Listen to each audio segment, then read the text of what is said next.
I've lived long enough to watch the market put on the same costume with a new mask. The music changes. The dance is familiar. People, money, and the hunger to be early. I've seen that hunger make fortunes, and I've seen it hollow them out. The current mask says AI. The melody is speed, and the tempo is faster than anything I remember. If you're feeling two things at once, excitement that this might be once in a generation, and fear that this might be once in a generation painful, you're simply awake. That tension is the price of paying attention. And it's not a flaw in you. It's a sign your instincts still work. I'm not here to scold you for being human. I'm here to remind you of how wealth behaves when we stop fighting with time and start walking with it. I'm an old man now. The market has been my teacher for more than half a century, and not a gentle one. I've made mistakes that still sting a little when I think about them. I watched people I respected confess in 1999 that maybe the new economy had rewritten the math. Smart people, well-intentioned. I remember deciding not to chase the glamour and feeling foolish for a while, like a farmer insisting on his calendar while the neighbors threw a fireworks show. Then I watched careers end and retirements vanish because the fireworks didn't have a business model behind them. I've seen other moments too. The nifty era when a handful of anointed stocks were called one-decision stocks. Black Monday, when the air got sucked out of the room. The real estate illusions that said house prices only go one way. The great financial crisis, when the smartest balance sheets turned out to be thin paper. The evaporation of certainty in the spring of 2020. Each time, early and easy turned into heavy and hard, and I've watched patient people win. Not quickly, not loudly, but inevitably. If there's a rhythm to wealth, it's not a drumline, it's a snowball on a slow slope. So when I hear that the AI bubble might be worse than the dot-com bubble, here's what I think. In some ways, yes, the channels carrying stories are stronger now. Money moves at the speed of optics. Crowds find each other in an instant. The numbers on the headlines can be intimidating. The concentration of hope in a few giants can make even careful people feel small. But the deeper truth is simpler. A bubble is just a story asking for too much, too soon, at a price that assumes perfection. The costumes change. The demands don't. If you feel pulled between two fears, missing explosive gains or repeating painful losses, it's not just you. You're not weak for feeling it. The human brain is built to survive in a tribe, to compare, to fear being left behind. When your friend doubles their net worth in a year, it can feel like a quiet emergency in your house. When your colleague brags about their AI basket, it can feel like any caution you've held is out of date. Even prudent people begin to ask themselves, am I just being stubborn, or am I being disciplined? Those two words sound similar, but lead to very different places. The reason smart people fail in markets is not lack of intelligence. It's a mismatch between their time horizon and their emotional horizon. Intelligence is calm in a spreadsheet and nervous in a crowd. We want the gains to come on our schedule. We want certainty to confirm our decisions. We want to buy the thing that solves the future in one purchase. Markets don't cooperate with that. They reward people who can endure boredom and resist spectacle. Here's the reframe that has saved more fortunes than any clever tactic. Wealth is not about predicting which technology wins. Wealth is about avoiding permanent loss and letting compounding do the heavy lifting. You do not have to outrun the boom to build a quiet life. You only have to sidestep the trap that pays quickly and punishes permanently. Remember this, a great technology does not guarantee great investment returns. The difference between a great company and a great investment is the price you pay. The market can be right about the future and wrong about the price. In 2000, there were icons that survived and flourished as businesses. But an investor who paid any price to join the story might have waited more than a decade just to break even. Not because the technology failed, but because the valuation demanded too much of tomorrow too soon. Let me give you gentle, boring math, the kind I prefer. If you lose 50%, you need to double 100% to get back to even. If you lose 80%, you need 400%. That's not exciting math, it's unforgiving math. It's the math that makes impatient gains vanish through one narrow door. Now, consider overpaying. Imagine a company with big AI dreams trades at 30 times its sales. Not earnings, sales. If it grows revenue at 30% per year for 5 years, that multiplies revenue by a bit more than 3.5. Let's say margins improve to a healthy 20%, already a heavy lift.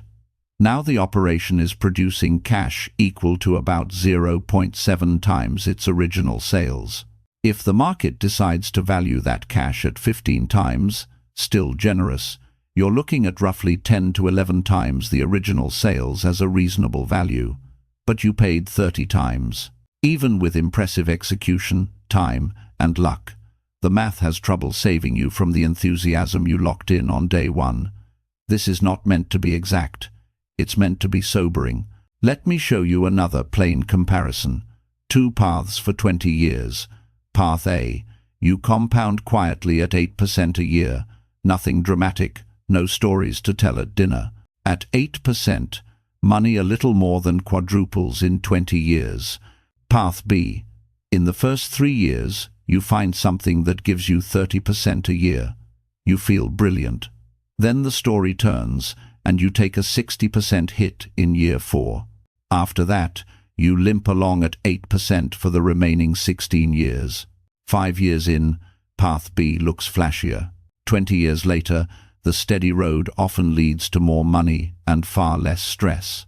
That's a rough example, but it captures the disease. We borrow tomorrow's return to impress today's feelings. Let's also talk about concentration.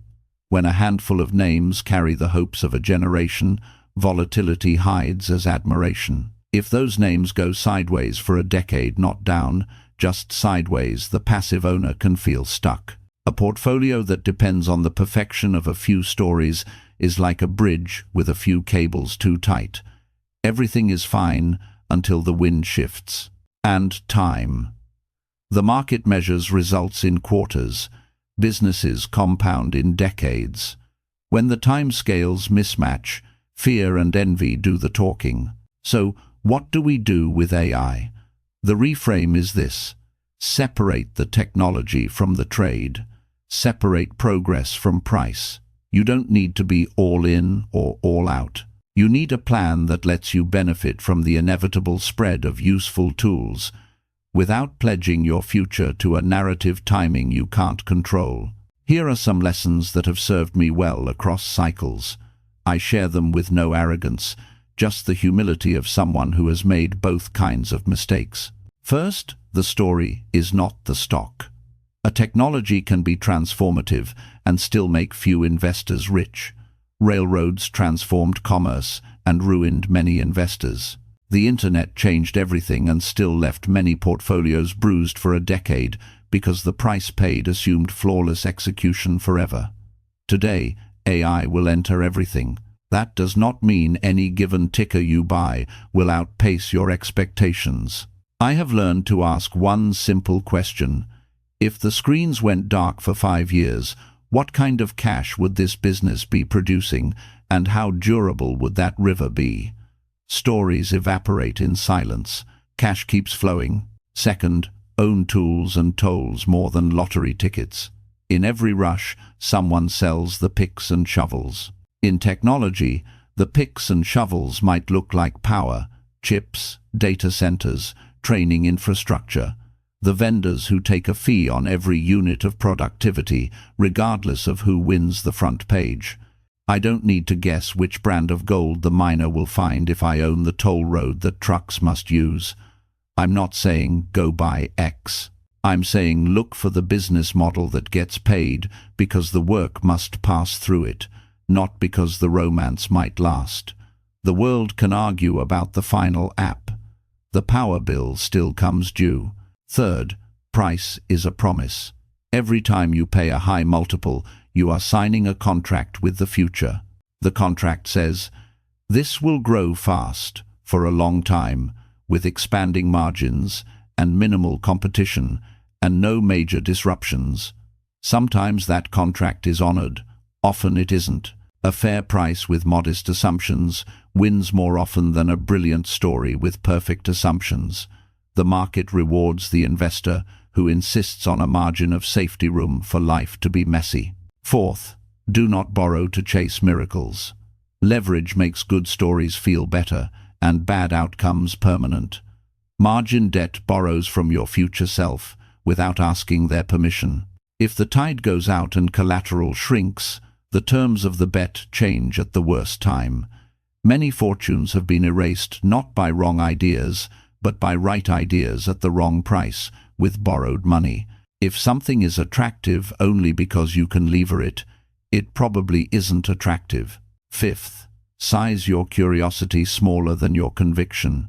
If you can't resist owning a piece of the frontier, and I understand that feeling, make it a small piece. There's nothing wrong with a learning position that won't sink the ship. If 5% of a portfolio drops by half, your overall wealth dips by 2.5%. That's a bad day, not a ruined decade. If half your portfolio drops by half, you need to rearrange your life. Make your mistakes small. Sixth, patience is not passivity. It is active decision-making. It is choosing not to swing at every pitch. It is watching a stock you want go higher without you and smiling because that means someone else got a fair reward for taking a risk you wouldn't. Fear of missing out is expensive. The market always offers another pitch. The fear that this is the last train is a sales tactic masquerading as urgency. The biggest money I've made often came from waiting for reality to dull the narrative and for the business to sell at a price that made sense. The waiting was the work. Seventh, cash is not a sin. Cash is an option. People say, inflation is eating cash. That's true, but permanent loss eats more.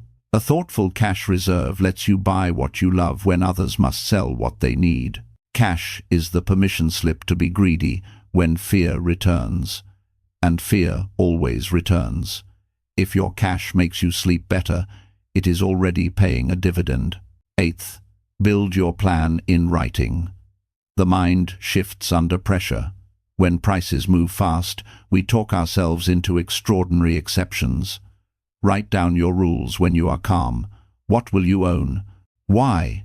At what price would you add? At what price would you trim? What percent is the maximum for any single idea? What's your threshold for admitting you were wrong? Commit to that plan in writing and give it to someone you trust. Your future self needs the help. Ninth, understand the difference between adoption and profit. A tool can become ubiquitous and still be terrible for producers if the economics don't favor them. If the value captured flows to the customers and not the owners, prevalence can be a poor proxy for profit. Ask, who captures the surplus? In a commodity rush, producers fight for margin while the lowest cost supplier survives. In a platform rush, the platform may win, but only if switching costs and network effects are real, not assumed. Be skeptical. Demand proof in cash, not in downloads. 10th, don't confuse pace with durability. The fastest growing thing in a booming market is often the most exposed when the tide is calm. Edge cases dominate headlines and drain attention. Quiet moats endure. I like businesses that will still look inevitable when the hype cycle fades, not just when it rises. Sometimes the moat is regulation, sometimes it is scale, sometimes it is switching costs, sometimes it is location, relationships, or habit. If the product is good, the customer will return. If the business is good, the cash will return. 11th, beware of second-order effects. AI is hungry. It eats power, chips, bandwidth, data. An arms race in training can lead to an arms race in spending. Spending can beget capacity that lowers prices, and lowered prices can compress returns. Ask what happens after the first victory lap. If every competitor has access to similar models, where is the sustained edge? If the moat is money, how long does that last? If the moat is data, whose data and at what cost? Simple questions save complex regrets. 12th, respect base rates. After a spectacular surge, markets often rest. Nothing dramatic, just flat or sideways. The Nasdaq took years to revisit its old high after 2000. An investor who needed immediate vindication learned to wait the hard way. I don't say this to frighten you. I say it to clarify. If your plan cannot survive a long, quiet period, it's not a plan, it's a hope. Is the AI bubble worse than Dotcom? In certain dimensions, it has sharper edges. The speed of capital, the consolidation of attention, the instant feedback loops that reward speculation, these make the swings feel larger. The sums committed to infrastructure before demand is fully known can create violent adjustments if expectations slip. And yet, the cure is familiar. Price with discipline, size with humility. Hold cash without shame. Let time be your ally, not your enemy. Let me tell you a simple story.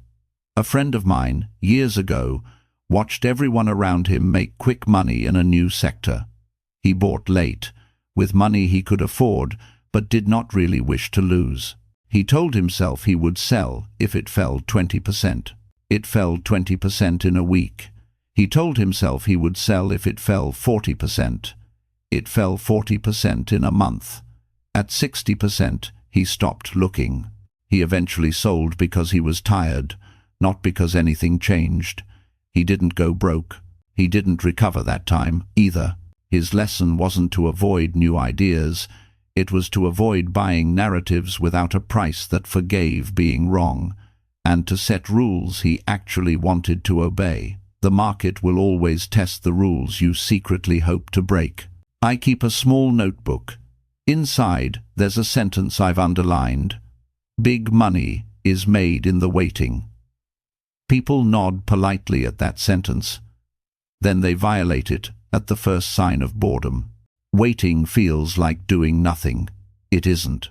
It is choosing to do the right thing later instead of the easy thing now. Now, imagine your life 10 to 20 years from today.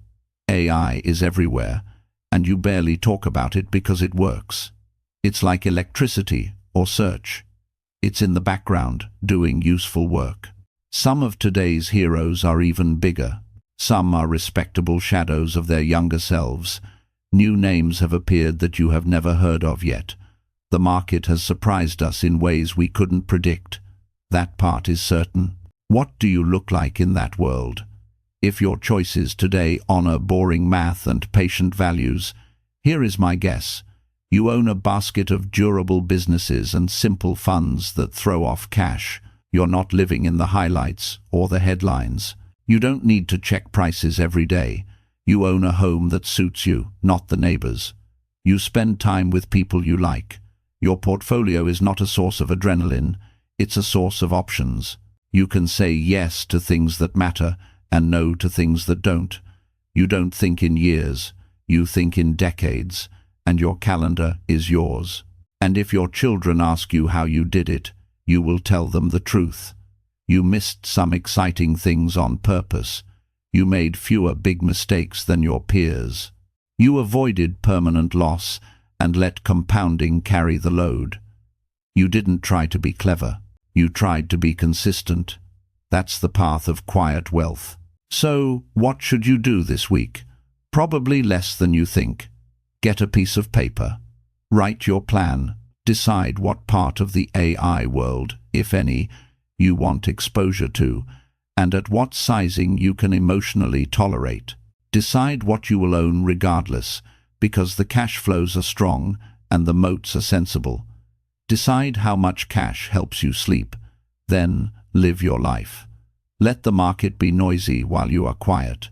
You can respect technology without worshipping tickers. You can honor innovation without assigning it a guaranteed financial fate. Do not let envy buy you a seat at a table you can't afford to sit at. Do not let fear sell your future at a discount. If prices of wonderful businesses you understand become reasonable, you'll know. If they don't, you will be fine. There are always other ways to build a good life. Tighten your circle of competence. Widen your patience. There's no trophy for speed. There is a great reward for endurance. A final reflection. Every generation thinks its bubble is different. In design, it is. In consequence, it isn't. The graphs look new because date ranges change. The feelings are ancient. Every time, wealth transfers quietly from the impatient to the patient. The noisy make the news. The quiet pay for their children's schools and their grandchildren's time. The trick is not to be smarter than everyone else. It's to be less impulsive than you used to be. If you enjoy this kind of quiet, long-term thinking, you might enjoy what we do here at Quiet Wealth. You're welcome to subscribe. However this plays out, I'm comfortable with this. Progress will march on, and the math will keep us honest. Use time as your friend. Keep your mistakes small, and remember that money is a tool. The goal is freedom, not applause. The goal is options, not opinions. The goal is a life that remains yours, even when the market sings a loud, tempting song. The AI story may be larger than Dotcom. It may be faster. It may be different. But the way to stay whole is the same. You do not have to catch every wave. You only need to avoid the rocks. You will find, in the end, that the shoreline you wanted was never out there in the foam. It was the quiet beach where your money works while you sit, unhurried, watching the tide go in and out, grateful for another day. And that, to me, is wealth. Quiet wealth